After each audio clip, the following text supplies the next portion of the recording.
Hey guys, Tyler Ansman here with Tyler Ansman Performance. So today we're just going to go over kind of some quick thoughts on how structure impacts function in throwers. We have a longer video and kind of presentation on how kind of anatomical differences affect throwers kind of more individually, but we're going to do some quick thoughts on that today. So kind of the first important thing to understand is that technical models can be really helpful when we're talking about kind of how we analyze movement and when we're deciding whether to make movement changes or not. But I think it's important to understand the difference between stylistic differences, right, and actual kind of key performance indicators that need to be changed. All right, and I think one of the things that coaches, athletes, whatever, kind of often get wrong is they're looking at these stylistic pieces and not necessarily looking at the acceptable bandwidths of these various kind of movement components. All right, and so I think this is kind of one of the reasons guys get pushed into suboptimal strategies for throwing, whether it's guys who kind of have this more kind of anteverted structure, right, being told to kind of hold that vertical shin, or guys who are kind of cranking into retraction and horizontal abduction because they're trying to use the pec better, right? These are kind of misunderstandings of what we're actually looking for when we talk about a movement strategy.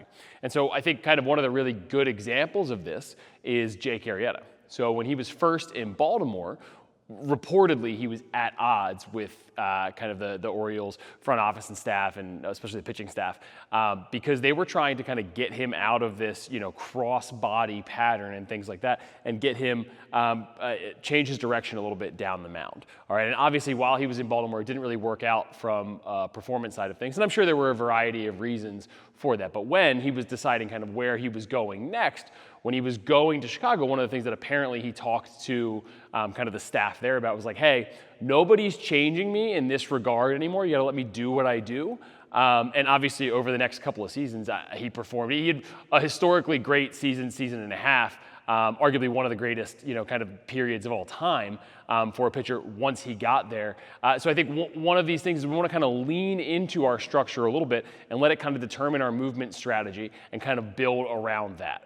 So cross-body throwing is just kind of one example here, right? The principle is winding and unwinding tension, or kind of removing slack so we can get the stretch and rebound effect, right? And so if we kind of think about it specifically from a cross-body throwing way, right, through that lens, what we're kind of seeing is guys who kind of tend towards anteversion, right? They're going to have lots more internal rotation, generally speaking. And so what they want to do is they want to remove slack generally by kind of winding the pelvis over top of the femur. All right, and so that's kind of what we're doing. So we're taking slack out that way, and then what you'll see is when they land across their body, again, we're trying to remove slack here, and what we want is that kind of forced closure at foot strike. So we have this base to kind of stabilize, to rotate around, and to kind of transfer energy up the chain. All right, and so what we'll do is these guys will tend to get across their body a bit more so that we don't get kind of this over rotation of the pelvis. So that's just one example, but this is kind of the reason, this is a specific example why it's important to understand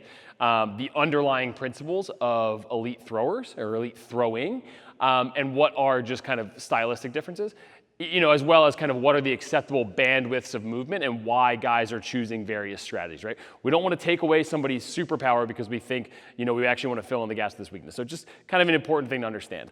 We have a full presentation kind of on the way that anatomy kind of impacts, individual differences for throwers. But if you got questions, feel free to drop them below. If you're interested in training, feel free to reach out. Thanks for watching. See you in the next one.